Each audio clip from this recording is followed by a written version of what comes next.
The Mysterious Intern. Kabanata 82. Master, handa na po ba kayo?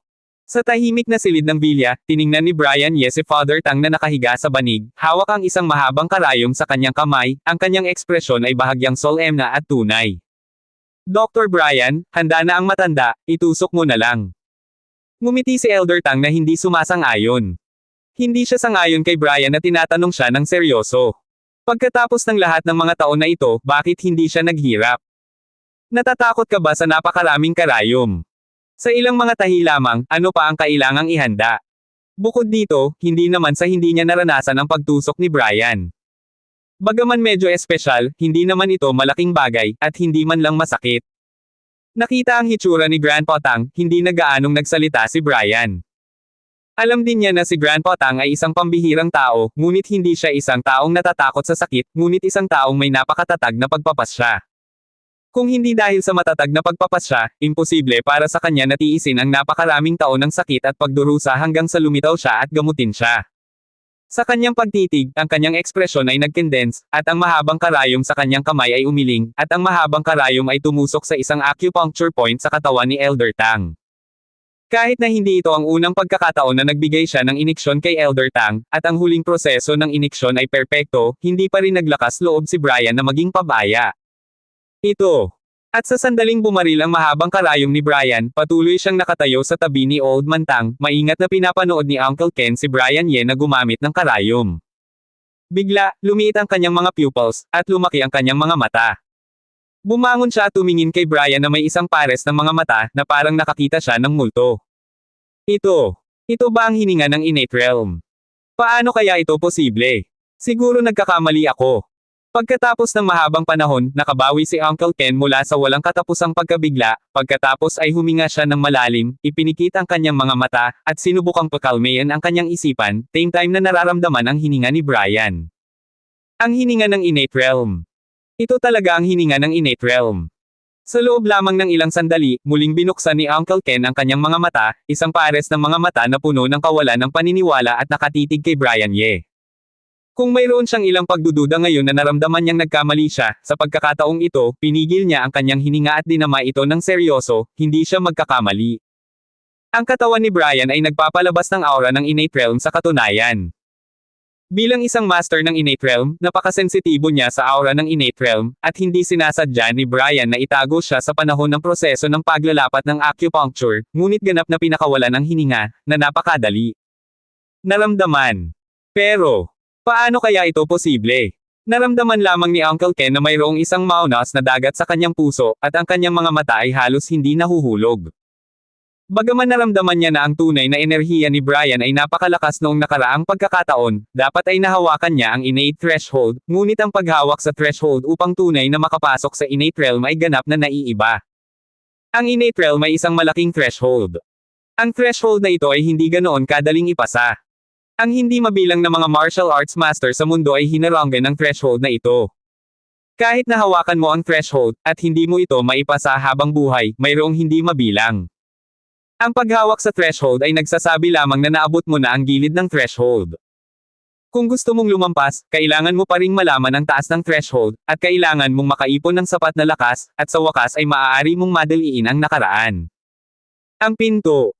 At ang tinatawag na impromptu kick na ito ay napakahalaga at ang pinakamahirap.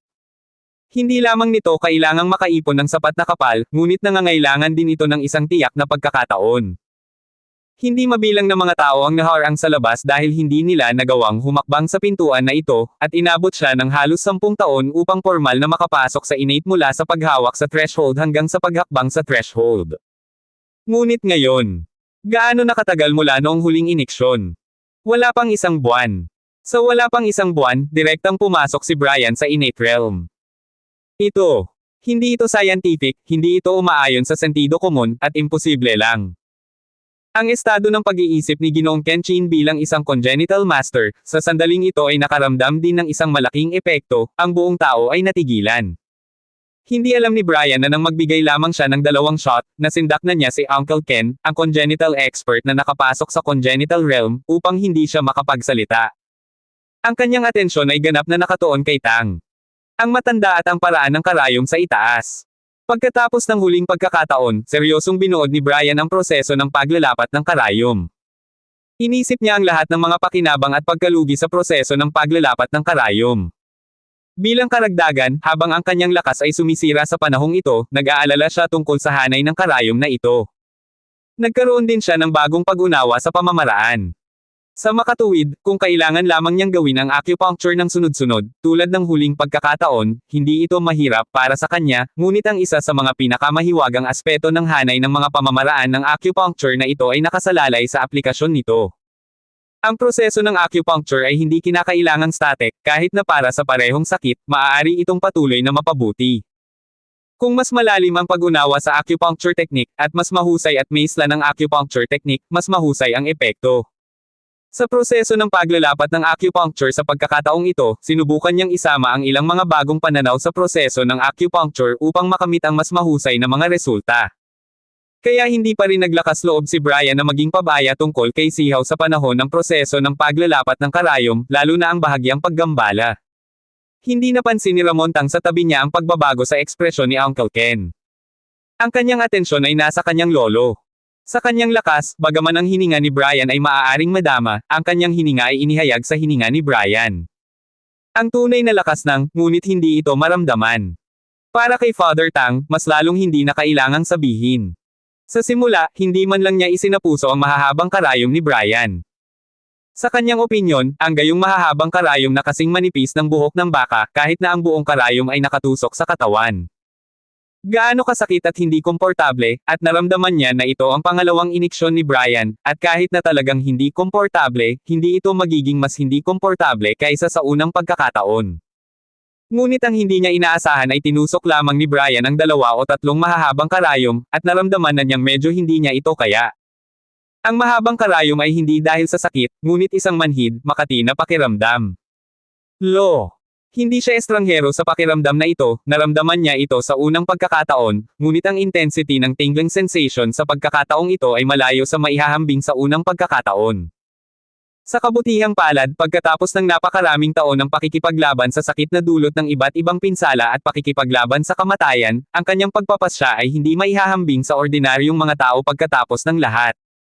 Sa huli, nagngangalit pa rin siya ng kanyang mga ngipin at hindi tumunog. Pababa. Ngunit ang kanyang atensyon ay nakatuon din sa pakikipaglaban sa hindi komportableng pakiramdam sa kanyang katawan, at hindi man lang siya nag-abala na alalahanin ang hininga ni Brian, lalo na kung ano ang nangyari sa mukha ni Uncle Ken. Ring! Pagkatapos ng huling iniksyon, bumantong hininga si Brian Ye. Sinulyapan niya ang silver needle na tumusok sa katawan ni G. Tang, na may pagtingin ng ginhawa sa kanyang mukha. Lubos siyang nasiyahan sa paglalapat ng karayom ngayon, at karaniwang ganap na naunawaan ang bagong pag-unawa sa pamamaraan ng karayom kamakailan. Ang lahat ay isinama dito, at lumabas ng perpekto. Gayunpaman, ang pamamaraan ng karayom na ito ay makapangyarihan, at ang pagkonsumo ay masyadong kakilakilabot. Sa kanyang kasalukuyang lakas ng pangalawang primordial chi ng longevity art, nakaramdam siya ng isang panahon ng pagkapagod pagkatapos ilapat ang karayom. May isip na kung walang pambihirang tagumpay, tiyak na hindi niya maisasama ang mga bagong pananaw sa pamamaraan ng karayom ngayon. Hindi maipapakita. Hindi ko talaga alam kung gaano karaming zinki ang kailangan para sa mas mahiwaga at esoteric na mga tahi sa likod nito. Tawag. Sa sandaling huminto si Brian Ye sa paglalapat ng karayom, bumantong hininga rin si Old Tang na nakahiga sa lupa. Ang tingling sensation sa kanyang katawan ay sa wakas ay humupa ng marami.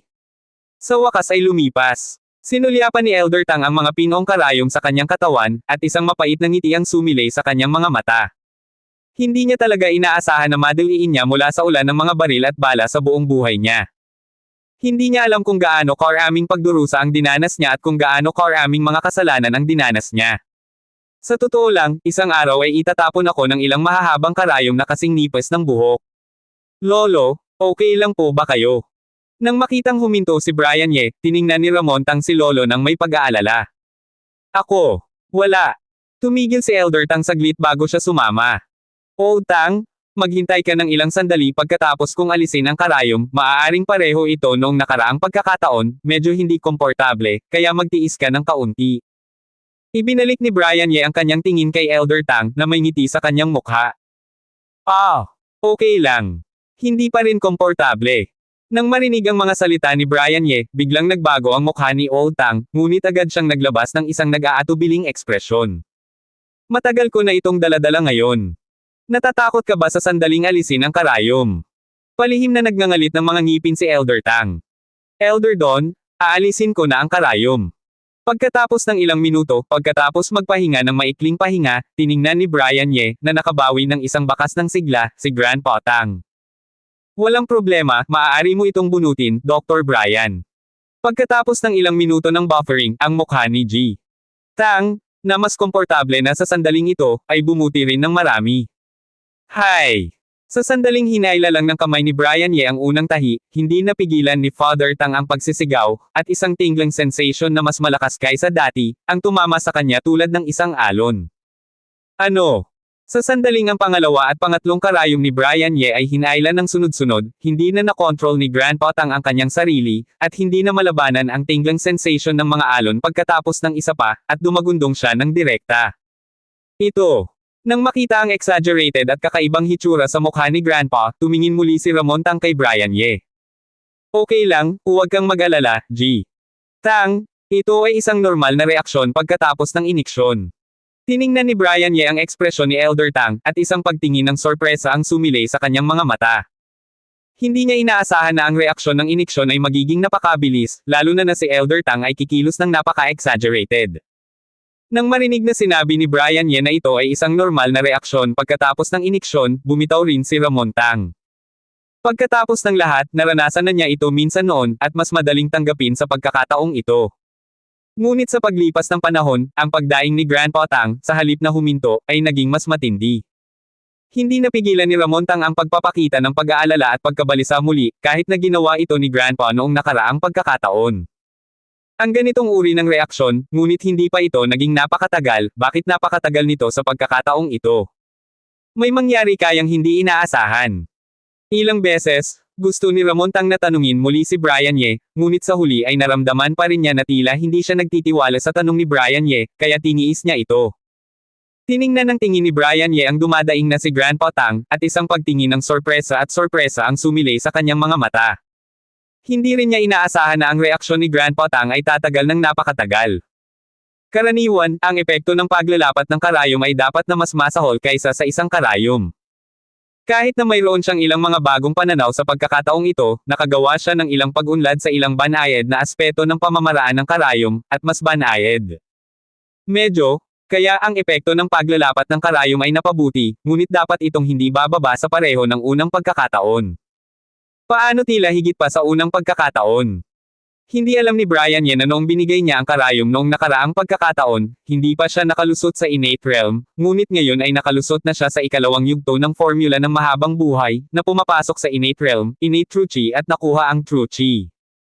Ang epekto ay iba lamang. Ngunit bagaman medyo naguguluhan at nagulat si Brian Ye, hindi siya masyadong nag-abala. Anuman, ito ay isang magandang bagay. Kung mas marahas ang reaksyon ni G. Tang, mas mahaba ang tagal, mas mahusay ang epekto ng kanyang iniksyon. Marahil ay kinakailangan sa orihinal na magbigay ng dalawa pang karayom. Pagkatapos ng pagkakataong ito, hindi na kailangan ang mga karayom. Ang reaksyon ni Father Tang ay nagpatuloy sa loob ng ilang minuto bago huminto. Nang huminto siya, ang mukha ni G. Tang ay namumula na, pawisan, at may natitirang pagtingin sa kanyang mga mata, na parang buhay siya pagkatapos ng isang mabangis na labanan. Elder Don, ano ang nararamdaman mo ngayon? Nang makitang tuluyan ng huminto si Old Man Tang, nagtanong si Brian Ye na may bahid ng pag-asam. Nag-aalala rin sina Ramon Tang at Uncle Ken. Dr. Brian, sa tingin ko ay dinala kita. Tiningnan ni Father Tang si Brian Ye na may mapait na ngiti sa kanyang mukha, ang matanda ko, maituturing akong isang matigas na buto, at maaaring hindi man ako matakot sa matinding pagpapahirap, ngunit ngayon ay natatakot ako sa iyong maliit na silver needles. Hindi niya talaga inaasahan na tiniis niya ang napakaraming sakit at pagdurusa, at hindi pa siya sumuko dito. Ngayon, sumuko siya sa ilang silver needles ni Brian Ye na kasing nipis ng baka. Pasensya na, nagdusa si Elder Tang. Nang makita ang hitsura ng takot ni Elder Tang, nagpakita ng bakas ng kahihiyan ang mukha ni Brian Ye. Sa katunayan, hindi niya inaasahan na sa pagkakataong ito ang epekto ay magiging napakalakas, kung ito ay tulad ng huling pagkakataon, dapat pa rin itong maging medyo komportable. Okay lang, ang kaunting sakit na ito, kaya ko pa ring tiisin. Dr. Brian, kamusta? Ano ang epekto sa pagkakataong ito? Nagpakita ng pag-aalala ang mga mata ni Elder Tang. Pagkatapos magdusa ng labis, ang epekto ng paggamot ang pinakamahalaga. Tingnan ko muna. Sa orihinal, ayon sa normal na sitwasyon, ang epekto ay maaaring hatulan ng hindi sinusuri. Kung mas malaki ang pagtugon, mas mahusay ang epekto, ngunit ang reaksyon ni Old Man Tang ay medyo malaki sa pagkakataong ito. Nag-alinlangan si Brian Ye, at ipinatong ang kanyang daliri sa matanda. Sa kanyang pulso, nagpasya siyang kunin muna ang pulso para sa matanda at suriin ang sitwasyon. Nang makitang nagsimulang makinig si Brian Ye sa pulso, kumalma rin si Ramon Tang at Uncle Ken, na tumitingin ng mahigpit kay Brian Ye na may bakas ng pagkabalisa. Kahit na si Elder Tang, na palaging kalmado at kalmado, ay mukhang medyo kinakabahan sa pagkakataong ito. Binabati kita, Elder Don. Nang halos maubusan na ng hininga si Elder Tang at ang dalawa pa sa tahimik na silid, sa wakas ay inalis ni Brian Ye ang kanyang mga daliri, idinilat ang kanyang mga mata, at ngumiti kay Elder Tang. Dr. Brian, kumusta po ang lolo ko? Tuluyan na po bang gumaling? Bagaman alam niyang dahil sinabi ni Brian Ye ang, batiin kita, magandang balita ito, hindi pa rin maiwasan ni Ramon Tang na magtanong ng may pag-aalala. Nagpakita rin ng sabik na tingin si Elder Tang kay Brian Ye, umaasa sa mas detalyado at tiyak na sitwasyon mula kay Brian Ye. Hindi naman ganoon. Umiling si Brian Ye. Napaka-komplikado ng sitwasyon ni Father Tang at matagal nang naghihirap. Paano naman ito magiging napakadali at tuluyang gagaling? Kahit na ang acupuncture technique ni Brian Ye ay lubhang misteryoso at may epekto ng pagbuhay sa patay, hindi pa rin ito isang mahiwagang karayom, pagkatapos ng lahat, isang turok lang. Nang makita ang pagkadismaya na sumilay sa mga mata ni Ramon Tang, hindi ito pinansin ni Brian Ye.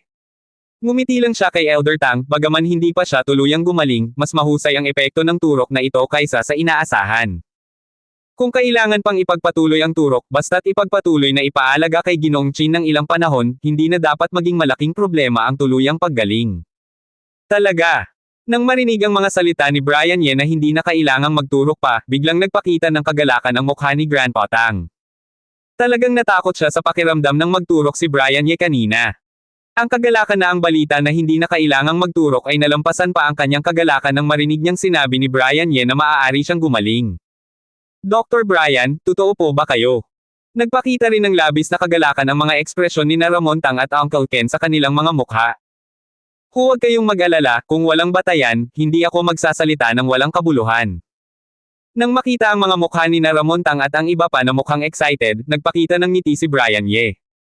Napakaganda ng epekto ng paggamot na ito. Hindi inaasahan ni Brian Ye na napakabilis ng paggaling ni Old Tang. Nang suriin niya ang kondisyon ng katawan ni Old Tang kanina, inakala niyang nagkamali siya ng dinag, at marami siyang ginawa.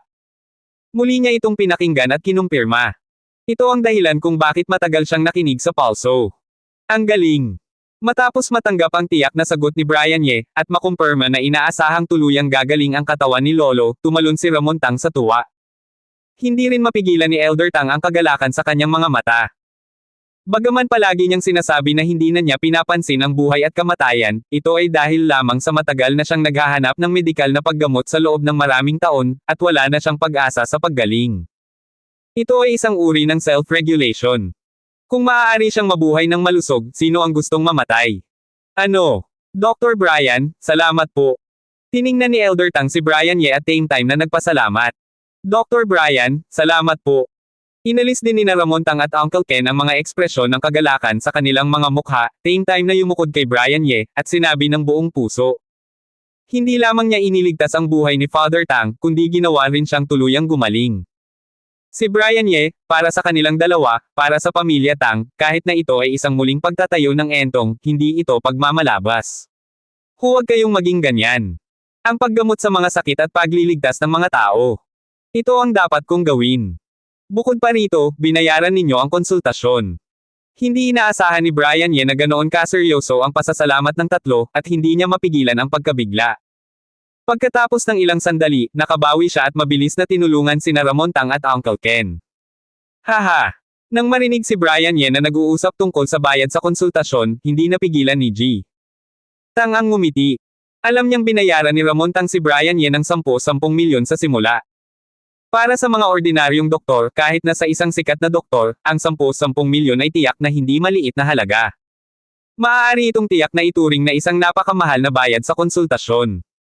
Pagkatapos magbigay ng ganoong bayad sa konsultasyon, tiyak na hahawakan ito ng pamilya Tang. Kailangan itong makapasa. Ngunit para sa isang napakahusay na doktor tulad ni Brian Ye, paano naman makakayanan ang 10-10 milyon lamang na pondo sa konsultasyon? Bukod sa anupaman, iniligtas lamang ni Brian Ye ang buhay ni Tang Maunian, at hindi siya ginantimpalaan ng 10-10 milyon. Higit pa rito, ipinakita rin ni Brian Ye sa kanya ang pag-asa ng isang kumpletong paggaling. Nang marinig si Brian Ye na nag-uusap tungkol sa mga gastos sa medikal, hindi napigilan ni Ramon Tang ang awkward na ngumiti. Hindi niya masyadong kilala si Brian Ye sa simula. Nang magkita sila, direkta siyang nagbigay ng 10-10 milyon. Tinawagan din niya si Mr. Zandro Luo at hiniling kay Mr. Zandro Luo na tulungan si Brian Ye na pamahalaan ang maliit na pondo na iyon. Itinuring siyang lubos na pinahahalagahan si Brian Ye. Ginawa ko ang aking makakaya kay Brian Ye, ngunit pagkatapos mapagtanto ang lakas ni Brian Ye at maramdaman ang epekto ng paggaling ni Brian Ye sa kanyang lolo, alam na niya na ang kanyang 10-10 milyon sa simula, ang unang pag-iisip, tiyak na ito ay kinita. Ang napakahusay na kasanayan sa medikal ni Brian Ye ay hindi masusukat ng 10-10 milyon. Isang kahihiyan ang sumilay sa kanyang mga mata, at sasabihin na sana ni Ramon Tang ang isang bagay, ngunit hindi pa siya nakakapagsalita. Nagsalita na si Elder Tang, Dr. Brian, napakahirap ng iyong pagturok kanina. Hayaan mo silang dalhin ka sa harap na bulwagan upang uminom muna. Isang tasa ng tsaa, magpahinga. Pagkatapos magsalita, tiningnan ni Old Tang si Ramon Tang ng may seryosong tingin. Oo, tama. Dr. Brian, magpahinga ka at umupo muna. Nang maramdaman ang tingin ni Lolo, nagmamadali ring sinabi ni Ramon Tang. Matapos turukin si Old Tang, tapos na ang negosyo, at alam ni Brian Ye na katatapos lang niya magturok ngayon, at tiyak na hindi siya hahayaan ni Grandpa Tang na direktang umalis ngayon. Kapag dumating siya, mag-aayos siya, at hindi siya tatanggi. Direkta niyang sinundan sina Ramon Tang at Uncle Ken na umalis sa tahimik na silid at naglakad patungo sa silid siya sa harap na bulwagan. Matapos panoorin sina Brian Ye at ang iba pa na umalis, si Old Tang, na nakahiga sa tahimik na silid, ay dahan-daang umupo. Sa sandaling umupo siya, naramdaman lamang ni Father Tang na may manipis na mainit na agos na dumadaloy sa pagitan ng kanyang katawan at ng kanyang mga paa at kamay, at hindi niya mapigilan ang bumantong hininga ng comfortable. Ito ba ang pakiramdam ng kalusugan, ang pakiramdam ng lakas? Nang maramdaman ang pamilyar at hindi pamilyar na mga sensasyon na nagmumula sa kanyang katawan, at maramdaman ang komportableng estado na hindi niya naranasan sa mga nakaraang dekada, hindi napigilan ni Elder Tang ang medyo naligaw sandali. Hindi inaasahan, sa murang edad ni Dr. Brian, umabot na sa ganitong antas ang kanyang kasanayan sa medikal. Pagkatapos ng mahabang panahon, bumalik sa kanyang katinoan si Father Tang, at hindi niya mapigilan ang makaramdam ng hindi maipaliwanag na pagkabigla sa kanyang puso. Bilang isang taong may talamak na sakit na matagal nang binabagabag ng mga pinsala sa loob ng mga dekada, alam niya talaga kung paano ang kanyang kalusugan. Kahit na pagkatapos ng paggamot ni Brian Ye noon, pagkatapos ng napakatagal na paggaling, ang kanyang pisikal na kondisyon ay bumuti ng husto, ngunit halatang mahina pa rin ang kanyang pakiramdam. Ngunit ngayon, pagkatapos bigyan ni Brian ng karayom, nakaramdam siya ng lakas. Isang kakaibang pakiramdam na dati ay pamilyar, ngunit hindi naramdaman ng maraming taon, at kahit na halos nakalimutan. Iniisip muli ang pakiramdam na ibinigay sa kanya ni Brian Ye noong binigay niya sa kanya ang karayom. Ang panloob na pagkabigla ni Elder Tang ay walang kapantay. Sa anumang kaso, dapat nating hayaan si Ramon Tang na makipagkaibigan sa kanya. Hindi mo dapat ito mapapalampas. Dr. Brian Ye, matagal na po kayong hinihintay. Umupo sina Brian Ye at Ginoong Ramon Tang sa harap ng bulwagan, uminom ng ilang tasa ng tsaa, nag-usap sandali, at pagkatapos ng simpleng pagpapalit ng damit, si Ginoong Tang, na nakasuot ng preskong damit, ay lumitaw sa harap ng bulwagan, bahagyang natatakpan ang mukha. Mabilis siyang naglakad patungo kay Brian Ye nang nakangiti. Ito. Sa pagtingin kay Ginoong Tang pagkatapos ng pagbabago, ang mga ekspresyon sa mukha ni na Uncle Ken at Ginoong Ramon Tang ay hindi maiwasang magbago, at ang parehong mga mata ay nagpakita ng labis na nakakagulat na mga ekspresyon. Malinaw na naramdaman nilang dalawa ang nakakapangangilabot na pagbabagong naganap sa katawan ni Ginoong Tang. Bilang isang congenital master, pati na rin ang isang personal na gwardya at isang malapit na kaibigan ni Ginoong Tang, si Uncle Ken ay nagdulot ng panibagong bagyo sa kanyang puso. Bagamat nagawa ni Ginoong Tang na bumangon sa kama at makalakad sa panahong ito, maaari pa nga siyang magsanay ng Tai Chi, gumawa ng ilang simpleng mabagal na paggalaw, ngunit alam na alam niya na, sa katunayan, medyo mahina pa ang katawan ni Ginoong Tang. Ngunit sa sandaling ito, ang tinig ng mga salita ni Ginoong Tang ay puno ng hininga, na nagpapakita ng lakas. Ito ba ang resulta ng iniksyon ni Brian Ye ngayon lang? Tumingin si Uncle Ken kay Brian Ye na may mukhang hindi makapaniwala, at hindi niya maiwasang makaramdam ng pagkabigla sa kanyang puso. Nakakatakot talaga ang epekto ng naturang acupuncture. Matatawag itong fairy stitch. Sa pamamagitan lamang ng pamamaraang ito ng karayom sa kamay, ang binatang ito ay sapat na upang ipagmalaki sa mundo. Masyadong magalang si Ginoong Tang, hindi ba okay ang pakiramdam ninyo ngayon? Ngumiti si Brian Ye. Okay na okay, sobra pa sa okay. Si Dr. Brian Ye ay tunay na isang master ng rejuvenation, ang medical skill na ito ay matatawag na buhay na patay, born of bones. Natatakot ako na si Huatuo ay muling magbuo at si Bayan K ay ipanganak muli, wala na. Nagpakita si Ginoong Tang ng taos-pusong paghanga sa kanyang mukha. Masyadong kinikilala si Ginoong Tang. Kaunting balahibo lang ang alam ni Brian Ye, ang lakas ng loob kung ikumpara sa mga pantas. Mabilis na sabi ni Brian Ye. Sa pagpapalalim ng pag-aaral ng Chinese medicine at pagpapalalim ng pangunawa sa longevity Jiu at sa acupuncture method, mas namulat si Brian Ye sa kapangyarihan ng mga pantas noong sinaunang panahon, lalo na ang mga pantas ng medisina na maaaring gumawa ng pangalan sa kasaysayan. Alam na ang mga taong ito ay hindi kasing simple ng mga salitang naiwan sa kasaysayan, kaya hindi nang ahas si Brian Ye na tingnan ang mga pantas na ito. Nang makita ang lubos na kaloob-looban ni Brian Ye, nang walang kahit katiting na mapagkunwari na pagpapahayag ng kabab ang loob, ang ekspresyon ni Ginoong Tang ay hindi maiwasang bahagyang mabigla, at ang pagsusuri kay Brian Ye sa kanyang puso ay naging mas mataas. Mayroon na siyang napakahusay na medikal na kasanayan sa murang edad, at alam din niya na sumikat si Brian Ye nitong mga nakaraang panahon, at kilalang kilala siya sa loob at labas ng bansa, ngunit sa sandaling ito, wala nang makita kay Brian Ye. Mayabang, tiyak na hindi ito napakadaling gawin. Nangangailangan ito ng napakalakas na estado ng pag-iisip. Ang ganitong estado lang ng pag-iisip ay napakahirap na. Nakakita na siya ng hindi mabilang na mga batang talento at romantikong figure sa kanyang buhay, ngunit hindi pa siya nakakita ng taong may mood na kasing lakas ni Brian Ye. Kahit na siya ang pinakanaglilinang, pinakamapagmahal, at labis na mapagmataas na apo na si Ginoong Ramon Tang, sa harap ni Brian Ye, siya ay nagmumukhang kawawa. Ito ay talagang isang kamangha-manghang binata. Sinulyapan ni Ginoong Tang ang apo sa gilid, pagkatapos ay kay Brian Ye, at hindi niya maiwasang magbulala sa kanyang puso. Ibinuko ni Ginoong Tang ang kanyang bibig at may sasabihin sana, ngunit bago pa siya makapagsalita, si Tio Ken, na nakikinig sa gilid, ay biglang nagsabi, Dr. Brian Ye, maaari ba nating pag-usapan ito? Pagbuo ng isang aralin. Sa pakikinig sa mga salita ni Uncle Ken, hindi mapigilan ni Brian Ye na matigilan.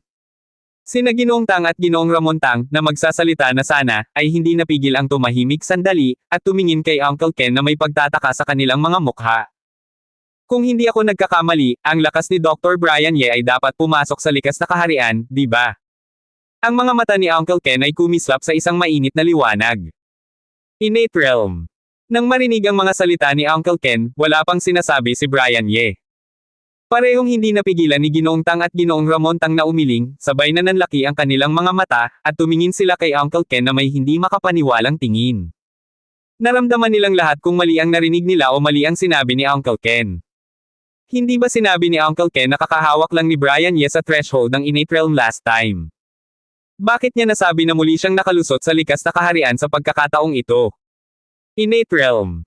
Saglit na natigilan ang ekspresyon ni Brian Ye, at tumingin siya kay Uncle Ken na may bakas ng pagdududa, Mr. Ken, ano ang likas na kalagayan? Ang alam lang niya ay pumasok sa ikalawang yugto ang kanyang longevity tactics na Zenki Breakthrough, at hindi niya alam kung anong likas na kaharian. Hindi alam ni Dr. Brian Ye ang congenital realm. Nang makita ang nalilitong hitsura ni Brian Ye, ang mukha ni Uncle Ken ay nagpakita ng kakaibang hitsura. Ito, hindi ko talaga alam. Nagpakita si Brian Ye ng awkward na tingin sa kanyang mukha. Sa sandaling ito, hindi lang si Uncle Ken ang nagpakita ng kakaibang tingin sa kanyang mukha, kundi pati na rin ang hitsura sa mukha ni na Ginoong Ramon Tang at Ginoong Tang ay naging kakaiba. Hindi napigilan ni Ginoong Ramon Tang na magtanong, Dr. Brian Ye, dapat maging martial artist ka rin. Ito, nagsasanay ako ng martial arts, ngunit natatakot ako na hindi ako makapagsalita tungkol sa mga masters. Alam ni Brian Ye na si Uncle Ken ay isang master. Dahil alam niyang master si Uncle Ken, hindi may tatago kay Uncle Ken ang aura sa kanyang katawan. Tsaka dahil tinawagan lang siya para gumawa ng laro, natatakot ako na may lakas na siya. Medyo malinaw, kaya wala siyang itinatago tungkol sa kanyang martial arts practice. Dr. Brian Ye, masyado kang mahinhin. Kung hindi ka master, kakaunti ang mga tao sa mundong ito na matatawag na master.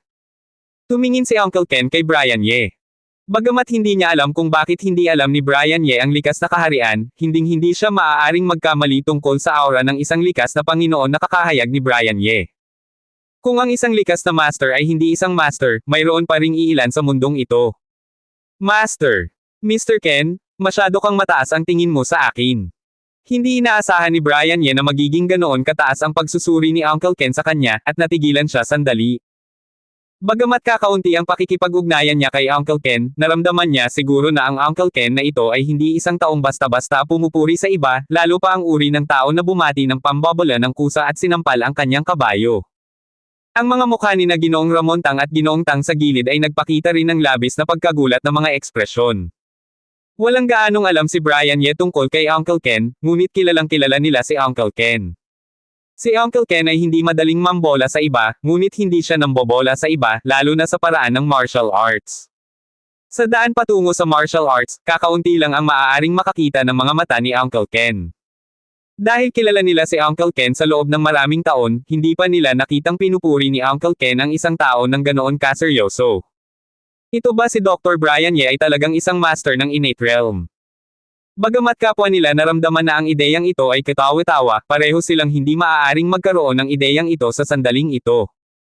Hindi kita pinupuri, ngunit sinasabi lamang ang katotohanan na kung ang mga master ng innate realm ay hindi mga master, gaano karaming tao sa mundong ito ang matatawag na master.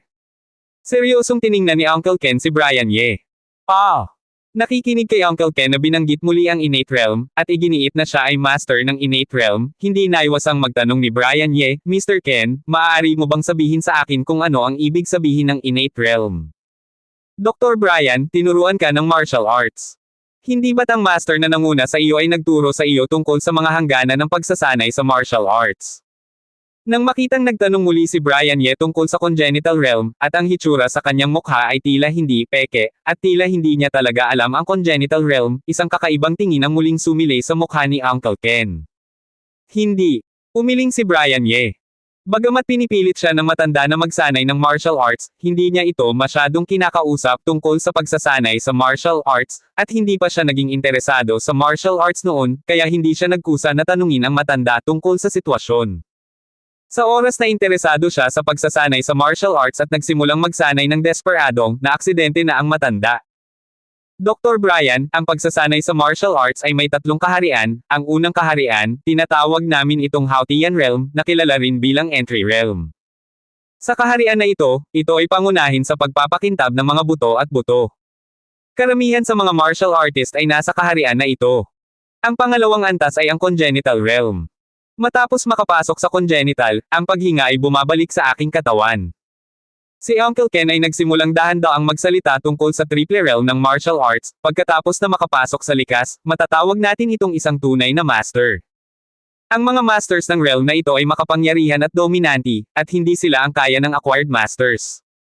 Para sa paghahambing, ito ay Ramord na pagkatapos magsanay sa realm na ito sa tuktok, maaari ka ring lumipad na tulad ng mga bulaklak at tunay na mga tao na mapupulot.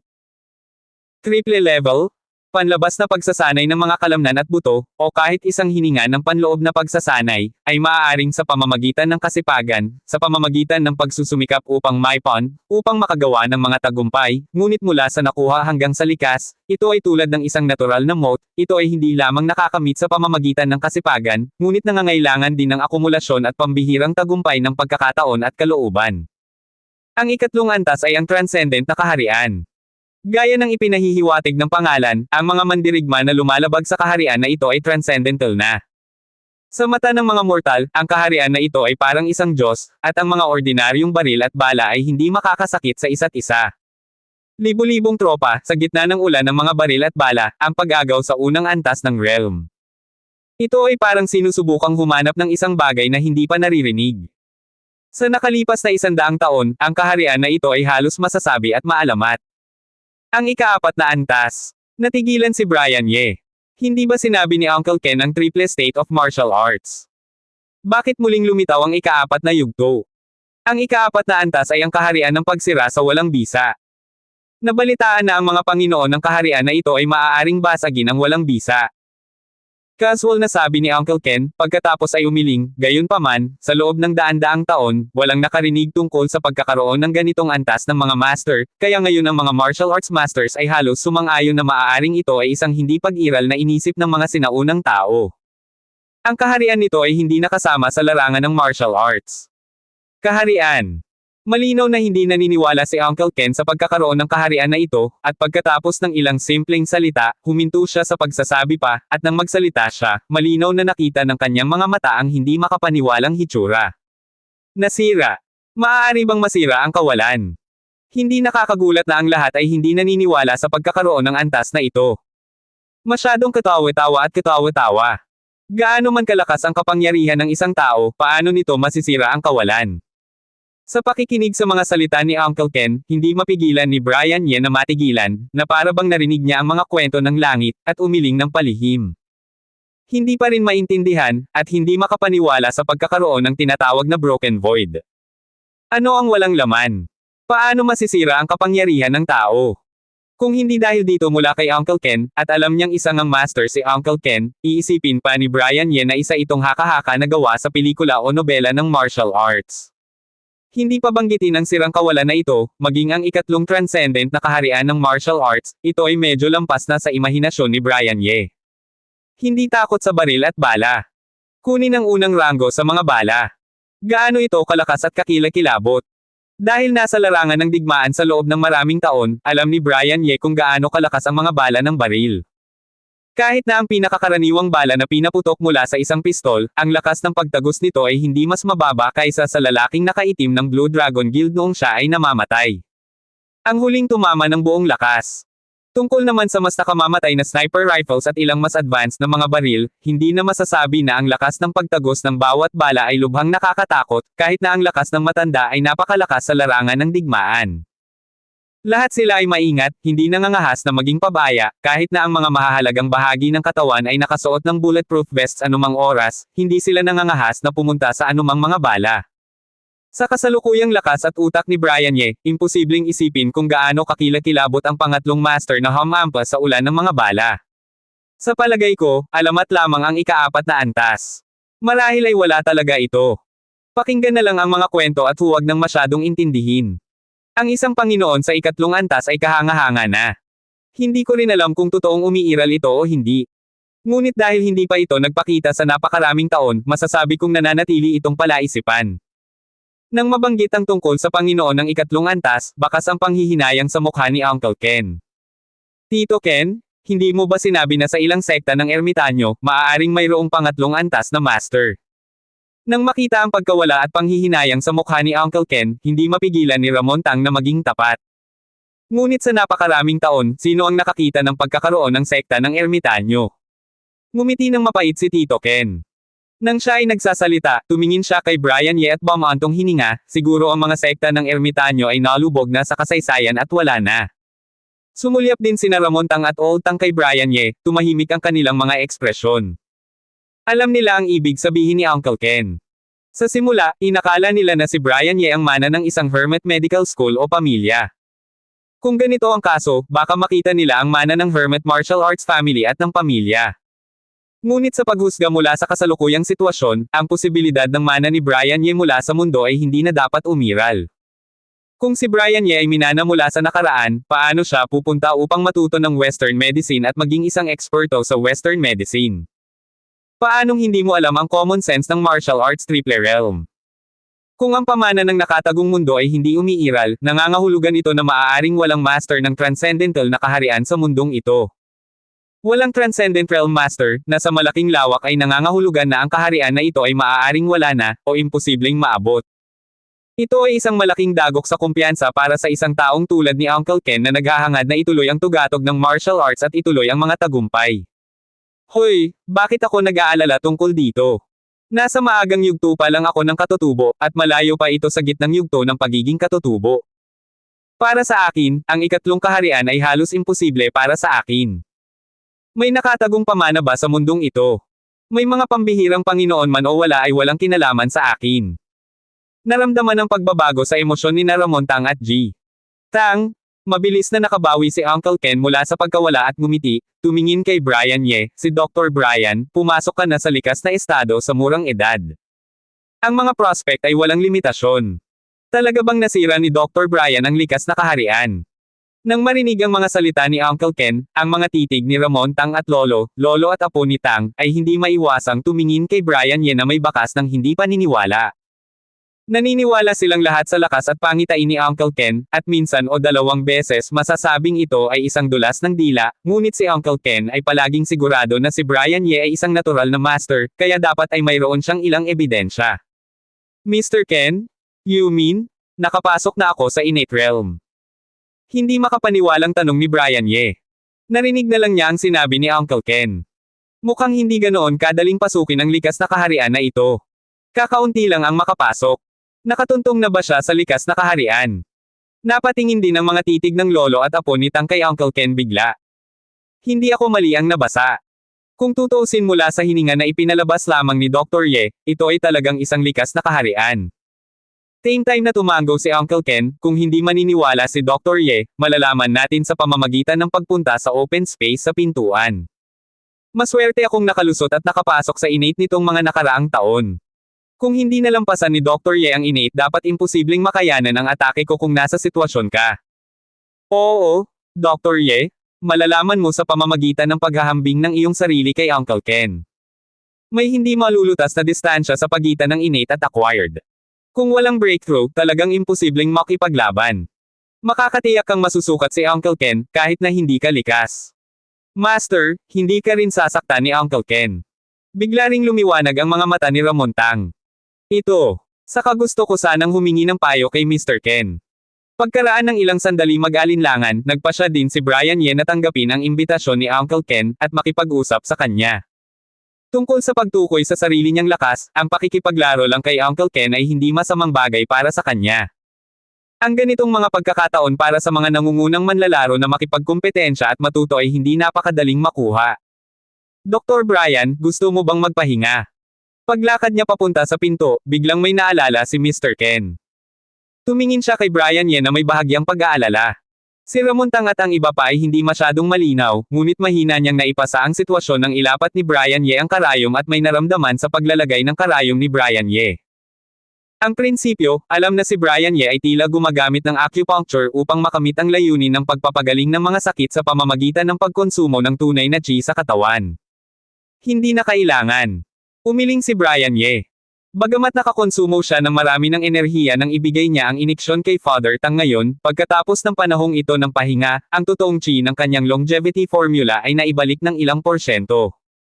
Kung buhay at kamatayan ang nag-aaway, ganoong estado siguradong hindi uobra, pero kung pagsasama-sama lang, sa tingin niya ay walang problema. Dr. Brian, pakiusap. Dahil sinabi ni Brian Ye na hindi na niya kailangang magpahinga, hindi na masyadong nagsalita si Uncle Ken. Nakatayo pa rin sa isang clearing sa harap ng villa, tumingin si Uncle Ken kay Brian Ye at gumawa ng gesture para kay Brian Ye na gumawa ng isang bagay. Bilang isang elder, natural na imposible para sa kanya na magkusa na atakihin muna si Brian Ye. Higit pa rito, nakakonsumo lang si Brian Ye ng malaking halaga ng totoong enerhiya. Sa sandaling tumayo siya, handa na siyang gumamit lamang ng 30% ng kasanayan. Ito ay mabuti. Alam ni Brian Ye na kamangha-mangha si Uncle Ken, at hindi siya magalang. Isang liwanag ang kumislap sa kanyang mga mata, at kinuha niya ang tunay na enerhiya ng longevity formula sa kanyang katawan. Nang igalaw niya ang kanyang figure, hinampas niya ng suntok si Uncle Ken. Good job! Nang makita ang suntok ni Brian Ye, hindi napigilan ni Uncle Ken na magmukhang nagulat, dahil si Brian Ye ay isang doktor, at ngayon lang ay hindi alam ni Brian Ye ang common sense ng martial arts sa triple realm ng martial arts. Sa makatuwid, sa kanyang puso palagi niyang nararamdaman na si Brian Ye ay isang martial arts sinki para lamang sa layunin ng pagpapagaling ng mga sakit at pagliligtas ng mga tao at pag-aaral ng acupuncture, iniisip na siya ay napakahina sa pakikipaglaban, o kahit na hindi. Ngunit hindi niya inaasahan na ang unang suntok ni Brian Ye ay napakatalim. Ang boxing technique ni Brian Ye ay mukhang napakasimple at hindi kapansin-pansin. Ito ay tila isang napaka-ordinaryong pag-atake sa kanya, ngunit si Uncle Ken, bilang isang congenital master at isang tao ng maraming laban, ay nakita ito sa isang sulyap ni Brian. Sa tila ordinaryong suntok na ito, mayroong malalim na misteryo, maging ito man ay anggulo ng suntok, lakas, o kahit na pamamaraan ng puwersa, ito ay may posibilidad na maging perpekto. Sa isang kislap ng sorpresa sa kanyang mga mata, ang ordinaryong mga mata ni Uncle Ken ay biglang sumikat ng isang sinag ng liwanag, at ang kanyang figure ay gumalaw, at sa parehong simpleng suntok sa kanyang kamay, binati niya si Brian Ye. Boom! Nag-cruise ang mga kamao, at may mahinang pagsabog na tunog sa hangin. Bahagyang nanginig ang figure ni Brian Ye, ngunit napaatras ng ilang hakbang ang figure ni Uncle Ken. Okay. Paano ito nangyayari? Sumili ang pagtataka sa mga mata ni Brian Ye. Alam niya na si Uncle Ken ay isang master na may pambihirang lakas, kaya hindi siya nang ahas na hingin iyon. Sa suntok na ito, direkta niyang ginamit ang 70% hanggang 80% ng kanyang kapangyarihan, ngunit sa hindi inaasahang pagkakataon, napakaliit ng kapangyarihang nagmumula sa kamao ni Uncle Ken. Halika ulit. Hindi inaasahan ni Uncle Ken na napakalakas ng kapangyarihang nakapaloob sa kamao ni Brian Ye. Noong nag-fisted siya ng isang pares ng kamao ngayon lang, alam niyang sobra na siyang gumamit ng 3 matagumpay na kapangyarihan, at ang resulta ay tulad ng inaasahan. Sa 30% lang ng kanyang lakas, halos natalo siya sa isang suntok. Ang pagkatalo ay mas pinalaki kaysa sa inaasahan. Naramdaman ng pagkagulat sa mga mata ni Brian Ye, ang kanyang lumang mukha ay biglang nagbago. Ang pulang rosas, gumalaw ang kanyang katawan, tumaas ang kanyang kakayahan sa 50%, at nanguna siya sa pag-atake kay Brian Ye gamit ang isang suntok. Ito. Nang makita si Uncle Ken na sumugod muli at nakikipaglaban kay Brian Ye, ang apo ng pamilyang Tang na nanunood, at ang nasa katanghaliang gulang na lalaki na nagmamaneho kay Ramon Tang kasama si Ramon Tang noon, halos lumuwa ang kanyang mga mata. Pataas. Lalo na yung middle-aged na lalaki. Kanina pa siya nakatayo sa labas, kaya hindi niya narinig ang pag-uusap ni na Uncle Ken at Brian Ye. Halos hindi niya maintindihan si Brian Ye. Nang makita niyang nakatayo si Uncle Ken kasama nitong doktor na si Brian Ye, tila sinusubukan niya. Sa mga oras na iyon, naramdaman pa rin niya sa kanyang puso na malamang na naisip ng Dr. Brian Ye na ito na siya ay isang master pagkatapos ng ilang taon ng Kung Fu. Matapos malaman na si Uncle Ken ay isang master, gusto niyang makipaglaro laban kay Uncle Ken ng ilang trick para makuha ang atensyon ni G. Tang at ng iba pa. Nang may atensyon, natatawa pa rin ako ng lihim sa aking puso na si Dr. Brian Ye ay masyadong mapagmataas, at naglakas loob siyang magkusa na sumama kay Uncle Ken, at nagtaka kung paano inabuso ni Uncle Ken si Dr. Brian Ye. Alam mo, sa puso niya, si Uncle Ken ay parang asterisk ng digmaan, at may mataas na bundok na nakatayo ng tuwid. Sa napakaraming taon, hindi niya nakita ang buhay at kamatayan, dumating upang hamanin si Uncle Ken, ngunit wala sa mga taong ito ang may magandang wakas sa huli. Lahat ay inabuso ni Uncle Ken at naging aso. Kung mas masama ang ugali, inalis pa siya ni Uncle Ken. Dahil dito, hindi niya inaasahan na sa unang round, si Uncle Ken, na hindi matatalo sa kanyang paningin, ay mapipilitang bumalik ng ilang hakbang. Paano ito makakapidyaw sa kanya na mabigla? Puno rin ng pagkabigla ang mga mata ng lolo at apo ni Tang. Nagawa ni Brian Ye na suntukin si Uncle Ken, at talagang pinilit niyang pabolaikin si Uncle Ken. Hindi ba ito nagpapakita na si Brian Ye ay talagang master ng likas na kaharian? Ikaw ba ay isang likas na master sa iyong 20s? Hanggang saan ito makakamit sa hinaharap? Lumagpas sa maalamat na ikatlong antas. Kahit na hindi ito makalusot sa ikatlong antas, ito ay dapat na walang problema sa gitna o kahit na late innate period. Isang master ng late innate period. Isa iyon sa iilan sa buong Chinese nation. Ang lolo at apo na may maraming kaalaman tungkol sa martial arts practice ay nakaramdam ng kilig sa kanilang mga puso sa pag-iisip pa lamang. Kung ito lang ang unang suntok, mayroon pa ring ilang mga flok sa puso ng lolo at apo ni Tang, na hindi pa rin lubos na matanggap na si Brian Ye ay isang natural na master, kung gayon ang susunod na labanan sa pagitan ni Brian Ye at Uncle Ken ay hahayaan ang lolo at apo ni Tang wala ng anumang pagdududa tungkol sa katotohanan na si Brian Ye ay isang natural na master. Matapos magkusa si Uncle Ken sa pag-atake, hindi lang nalabanan ni Brian Ye ang pag-atake ni Uncle Ken, kundi nakipag-away din kay Uncle Ken. Bagamat halatang diniin at binugbog siya ni Uncle Ken, nagpumilit siya sa loob ng halos 10 taon. Makalipas ang ilang minuto, tumigil siya at sumuko. Ang galing talaga ni Mr. Ken, hinahangaan ito ni Brian Ye. Umalis mula sa battle circle na may pawis sa kanyang noo, si Brian Ye, na may maputlang mukha, ay tumingin kay Uncle Ken na may bahagyang pananabik sa kanyang mga mata. Sa pagkakataong ito ay nakipaglaro siya laban kay Uncle Ken. Bagamat natalo siya at tuluyang natalo mula simula hanggang wakas, hindi siya pinanghinaan ng loob matapos matalo. Sa kabaligtaran, medyo nasasabik pa rin siya sa kanyang puso. Hindi siya isang taong may malakas na pakiramdam ng tagumpay o pagkatalo. Wala siyang pakialam sa tagumpay o pagkatalo sa lahat tulad ng ganitong uri ng kompetisyon. Sa simula pa lang, may learning mentality na siya at gusto niyang matuto kay Uncle Ken. Sa makatuwid, para sa kanya, ang pinakamahalagang layunin ay upang matuto. Sa laban na ito, hindi lang niya isinama ang ilan sa kanyang mga naunang insight sa labanan sa ilalim ng pressure na dinala sa kanya ni Uncle Ken, na ginawa ang mga ito sa kanyang tunay na lakas, ngunit higit sa lahat, nakita niya paano lumaban ang mga tunay na inborn masters. Naramdaman ko ang lakas ng mga tunay na inborn masters. Humanga. Sa pakikinig sa mga salita ni Brian Ye, lumitaw ang isang mapang-akit ng ngiti sa mukha ni Uncle Ken. Parang siya ang dapat humanga. Ang lakas ni Brian Ye ay hindi lamang isang tunay na likas na kaharian, ngunit ang lakas ni Brian Ye ay mas malalim kaysa sa kanyang inaakala. Sa labanan ngayon, ang kanyang kakayahan ay nagpapabuti sa lahat ng paraan, mula 30% hanggang 50% sa simula. Hanggang 60%, at sa wakas hanggang 80%. At ang mas ikinagulat niya ay kahit na binanggit niya ang 10 lakas ng tagumpay, wala pa ring paraan para talunin si Brian Ye ng buo.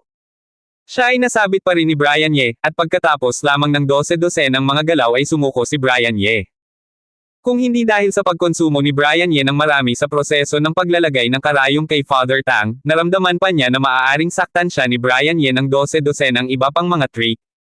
Nangangahulugan ito na si Brian Ye ay hindi gaanong mababa sa kanya maging ito ay kasanayan o kasanayan sa pakikipaglaban. Kahit na ang kanyang lakas ay tila mas mataas pa rin, ngunit siya ay naigilinang ng husto sa loob ng mga dekada, ngunit paano si Brian Ye? Ang taong ito ay hindi pa 30 taong gulang. Noong una, pagdating ni Brian sa bahay ng mga Tang, ang nasa isip niya lang ay makauwi agad pagkatapos ng pangalawang turok kay Ginoong Tang. Alam mo naman yung mga doktor, busy, parang gustong gawing 48 oras ang isang araw para lang matapos lahat ng trabaho. Pero, ika nga, hindi natin kontrolado ang lahat. Pagkatapos nilang mag-sparring ni Uncle Ken, todo pilit naman si Ginoong Tang at ang apo niya na mag-lunch daw muna siya doon. Siyempre, bilang bisita, hindi naman makakatanggi si Brian. Kahit busy siya, hindi naman nasayang ang oras niya sa lunch na yun. Habang kumakain kasi, ang daming naikwento si Uncle Ken tungkol sa martial arts, yung mga iba't ibang eskwelahan dito sa Yanjing, pati na rin sa buong China. May mga impormasyon pa tungkol sa mga sikat na master, na talagang nakatulong kay Brian. Pero ang pinaka-importante, nasagot ni Uncle Ken yung mga tanong ni Brian tungkol sa pag-e-ensayo niya. Kahit hindi naman talaga tutok si Brian sa martial arts, sinunod lang niya yung mga turo ng matanda noong nagsisimula pa lang siya. Kaso, yung matanda kasi, may sarili ring style ng pagtuturo. Parang ayaw niyang sabihin lahat agad, gusto niya yung matututo ka sa sarili mo. Kaya minsan, bitin yung mga paliwanag niya. Malaking tulong yung style ng pagtuturo ng matanda, kasi natuto si Brian na mag-isip para sa sarili niya. Pero, syempre, kailangan mo rin ng sapat na kaalaman para makapag-isip ng maayos. Kaya nga sa medisina, sobrang galing si Brian, kasi mahigit 10 taon siyang nag-aral at nag-practice. Kaya kahit ano pang ituro sa kanya, mabilis niyang naiintindihan. Kaso, sa martial arts, hindi naman ganon kainteresado si Brian. Hindi niya talaga pinagtuunan ng pansin, kaya kulang siya sa kaalaman. Nagsimula lang siyang magseryoso sa martial arts nung nagbago yung sitwasyon ng matanda. Nung mga panahon na yon, halos wala siyang alam tungkol sa pag-e-ensayo. Ang alam lang niya, sundin yung mga pinapagawa sa kanya. Kaya kahit matalino siya, paano siya mag-iisip ng malalim kung wala siyang alam? Kaya naman, medyo naliligaw si Brian pagdating sa martial arts. Kulang siya sa common sense at systematic na pag-iisip. Sa lunch na yon, nagtanong si Brian kay Uncle Ken tungkol sa mga duda niya sa pag-e-ensayo. Parang nagbabakasakali lang siya kung sasagutin ba siya ni Uncle Ken. Kasi nga, alam ni Brian na yung mga tanong niya ay basic lang, at dapat alam na niya yon. Pero, laking gulat niya, sinagot siya ni Uncle Ken ng seryoso, at nagbigay pa ng sarili niyang insights. Alam din ni Brian na kaya naging mabait sa kanya si Uncle Ken ay dahil pinagaling niya si Ginoong Tang. Pero kahit ganon, sobrang nagpapasalamat pa rin siya sa mga tinuro sa kanya ni Uncle Ken. Pagkatapos ng masarap na lunch at nagpaalam sa pamilya Tang, balak sana ni Brian na lumabas at mag-taxi pa uwi. Pero, syempre, hindi pumayag si Ramon. Kahit anong sabihin ni Brian, pinilit pa rin siya ni Ramon na ihatid sa tapat ng villa sa Bawayuan. Maraming salamat po sa inyo ngayon, Ginoong Tang. Pagkababa ni Brian sa Mercedes-Benz ni Ramon, nagpasalamat siya ulit. Kahit natupad niya yung inaasahan ni Ramon at pinagaling si Ginoong Tang, ramdam pa rin niya na sobrang bait at magalang sa kanya sina Ramon at Ginoong Tang. Lalo na yung trato sa kanya ni Ramon, parang medyo awkward at hindi siya mapakali. Naku, wala yon, Dr. Brian, dapat ko nga po kayong pasalamatan. Mabilis na sagot ni Ramon. Pagkatapos niyang magsalita, parang may naalala siya bigla. Tumingin siya kay Brian na parang nagtatanong, ay, Dr. Brian, yung third hospital ng Beijao, parang may problema sa pagpapalawak nila, ano sa tingin mo? Yung proyekto ng pagpapalawak ng third hospital ng Beijao, nagkaroon ng problema sa funding. Mahirap para sa ordinaryong tao na maintindihan yun, pero para kay Ramon, maliit na bagay lang yun. Hindi naman niya binibigyang pansin yung mga maliliit na ospital tulad ng Beijao Third Hospital, pero dahil kay Brian, binigyan niya ng special attention yun. Kung nagtatrabaho pa si Brian sa third hospital ng Beijao, hindi na niya tatanungin si Brian, at aaksyon na lang siya para ayusin yun. Kaso, umalis na si Brian sa third hospital ng Beijao, kaya, para sure lang, nagpa siya siyang magtanong kay Brian. Problema. Kumunat ang noo ni Brian. Kahit wala na siya sa third hospital ng Beijao, sobrang importante pa rin sa kanya yung ospital na yon. Oo, medyo may problema sa funding at sa mga papeles. Kahit na dahil sa pagbisita ng mga eksperto mula sa Wellington Hospital at sa galing ni Brian, nakakuha ng suporta yung third hospital ng Beijao mula sa gobyerno, kasama na yung pag-aproba sa pagpapatayo ng 2 building, etc. Siyempre, bilang mga kalaban ng third hospital, yung first at second hospital, hindi sila papayag na basta na lang umangat yung third hospital. Lalo na yung first hospital, na laging nangunguna sa hilagang suburb, ginawa nila ang lahat para hadlangan yung pag-unlad ng third hospital. Kaya naman, para sa third hospital ng Beijao, para kay Vice Dean Manuel, medyo magulo at mahirap yung mga problema ngayon. Lalo na si Vice Dean Manuel, sobrang laki ng pressure sa kanya. Pero, hindi na nagdetalye si Ramon kay Brian, sinabi niya lang yung pinaka-importante. Ang gusto niya lang malaman ay kung ano ang gusto ni Brian. Gusto niyang malaman kung gusto niyang tumulong. Basta tumango si Brian, maliit na problema lang para sa kanya ang paglutas ng mga problemang yun. Gusto niyo bang tulungan ko kayong ayusin yon, Ginoong Tang? Tumingin si Brian kay Ramon. Sa pagkakataong ito, naintindihan na niya ang gusto ni Ramon. Inaasahan ni Ramon na sa pamamagitan ng pangyayaring ito, makakabawi siya sa pamilya Tang at mas mapalapit siya sa kanila. Wala sanang problema, pero hindi namin alam kung ano ang gusto ni Dr. Ye, kaya hindi kami nagmadali para ayusin to. Ngumiti si Ramon. Kung ganun, maraming salamat, Ginoong Tang. Kalmadong tumango si Brian. Hindi na siya nagulat sa sagot ni Ramon. Dahil sinabi sa kanya ni Ramon ang tungkol dito, siguradong may solusyon na yun, at sa lakas ng pamilya Tang, hindi naman siguro mahirap ayusin ang problema ng Beijao Third Hospital. Kahit ayaw niyang magkaroon ng masyadong malalim na relasyon sa pamilya Tang, parang wala na sa kontrol niya ang mga pangyayari. Gustuhin man niya o hindi, katotohanan na nailigtas niya si Ginoong Tang, at si Uncle Ken, nagbigay pa ng mga payo sa kanya. Parang naging guro na rin niya ito. At saka, pupuntahan niya si Ginoong Chin sa susunod, at konektado yon sa pamilya Tang. Kung may mas malakas at masalimuot na kalaban ang pamilya Tang, sa paningin nila, kampi na si Brian sa pamilya Tang. At sa mga araw na magkasama sila, maganda naman ang naging impresyon sa kanya ni Ginoong Tang at Ramon. Higit sa lahat, yung ginawa ni Ramon, direktang tumama sa kahinaan niya. Kung hindi niya alam yung problema ng North Suburb Third Hospital, hindi niya yun pwedeng baliwalain kung alam niya. Kaya naman, pagkatapos niyang pag-isipan ng mabuti, nakapagdesisyon na siya. Naku, wala yon, Dr. Ye, maliit na bagay lang. Ngumiti si Ramon at kinaway ang kamay niya. May iba pa po ba kayong sasabihin, Ginoong Tang? Ngumiti si Brian. Meron pa pala akong magandang balita para sa inyo, Dr. Ye. Katitanggap ko lang ng text galing kay Lolo Chin. Nakabalik na daw siya sa Yanjing. Kaya, tungkol doon sa sinabi niyo na gusto niyong bisitahin si Lolo Chin, kung libre kayo bukas, pwede niyo siyang puntahan. Balak sana ni Ramon na sabihin na okay lang, pero bigla siyang may naalala at ngumiti kay Brian. Talaga? Ang galing. Okay ako bukas. May bakas ng saya sa mukha ni Brian. Ang maging apprentice ni Ginoong Chin ay isa sa pinakaimportanteng bagay para sa kanya. Gusto niya sana siyang bisitahin ilang araw na ang nakalipas, pero wala si Ginoong Chin sa Yanjing. Kung ganun, bukas na lang. Sasanduan ko kayo sa umaga, Dr. Ye. Nang makita ang saya sa mukha ni Brian, hindi mapigilan ni Ramon na mapangiti. Sige po, maraming salamat, Ginoong Tang. Ngayong nakapagdesisyon na siya, hindi na nagpaka-formal si Brian kay Ramon, at alam din niya na kahit gusto niyang magpaka-formal, wala rin namang mangyayari, at hindi rin naman interesado si Ramon sa pagiging magalang niya. Dr. Ye, huwag na kayong magpaka-formal, kita na lang tayo bukas. Kita na lang po tayo bukas. Ikalawang Ginoo, sino po ba yung Dr. Ye?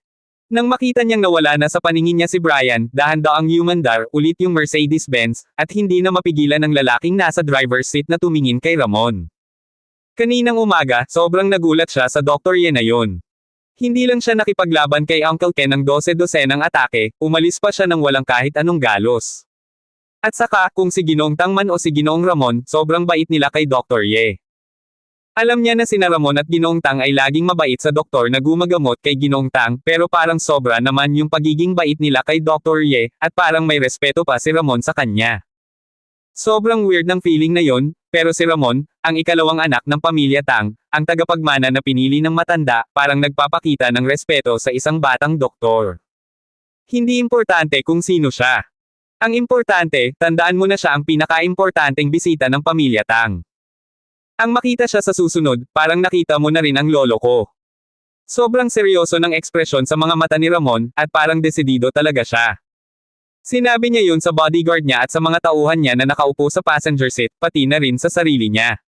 Simula ngayon, kailangan niyang baguhin ang trato niya kay Brian. Bilang isang apo ng pamilya Tang, si Ramon ay mayabang. Kahit pinakita ni Brian ang galing niya sa medisina at pinagaling ang lolo niya, nagpapasalamat siya kay Brian, pero hindi niya iniisip na sobrang galing ni Brian. Kahit na mataas ang tingin ng lolo niya kay Brian, parang hindi pa rin siya sang-ayon, iniisip niya na sobra naman yung pagpuri ng lolo niya kay Brian. Kahit na nakita niya yung galing ni Brian nung bumisita yung mga eksperto galing Wellington Hospital, hindi pa rin niya iniisip na karapat-dapat si Brian sa mataas na pagtingin ng lolo niya. Pero ngayon, pagkatapos niyang makita yung laban sa pagitan ni Brian at Uncle Ken, alam na niya na tama ang lolo niya. Nagsimula na siyang sumang-ayon sa mga sinabi ng lolo niya, at nagsimula na niyang baguhin ang trato niya kay Brian. Pwedeng niyang baliwalain ang isang bata at promising na doktor, kasi hindi naman nauubusan ng bata at magagaling na doktor. Hindi niya iniisip na sobrang galing ng isang matalino, kahit na hindi naman sobrang dami ng matatalino sa mundo, hindi naman sila kakaunti. Kaya pakiramdam niya, sobra naman yung pagpilit sa kanya ng lolo niya na makipagkaibigan kay Brian. Pero ang isang master na sobrang talino, sobrang galing sa medisina, at nakarating sa likas na kaharian sa murang edad, karapat-dapat talaga sa pagtingin ng lolo niya na, dragon sa tao, na bihira sa mundo at may potensyal. Kahit si Ramon, hindi niya kayang isipin yun. Ang ganung tao, karapat-dapat sa respeto ni Ramon, tulad ng sinabi ng lolo niya, kahit na magpanggap pa siya, sulit pa rin. Kaya naman, sinabi niya sa sarili niya na ituring si Brian na parang lolo niya, para hindi siya makapagpakita ng kahit anong paghamak. Opo. Tumingin yung lalaking nagmamaneho sa seryosong mukha ni Ramon. Sobrang nagulat siya sa mga sinabi ni Ramon. Ang makita siya ay parang nakita ang lolo niya. Sobrang laki ng epekto sa kanya ng pangungusap na yon. Sino ba ang lolo ni Ramon? Yun ang pinuno ng pamilya Tang, ang sikat na matanda ng Yanjing. Sobrang taas ng tingin ni Ramon kay Dr. Ye, na pinangalan ng Brian. Kahit na sa simula, may idea na siya na sobrang importante si Brian kay Ramon. Pagkatapos marinig yung mga sinabi ni Ramon, nagulat pa rin yung lalaki. Kung magkakaroon siya ng pagkakataon sa hinaharap, kailangan niyang maging mabait kay Dr. Brian. Pagkatapos ng mahabang panahon, nagdesisyon yung lalaki sa puso niya. Abangan ang susunod pang mga kabanata ng The Mysterious Intern.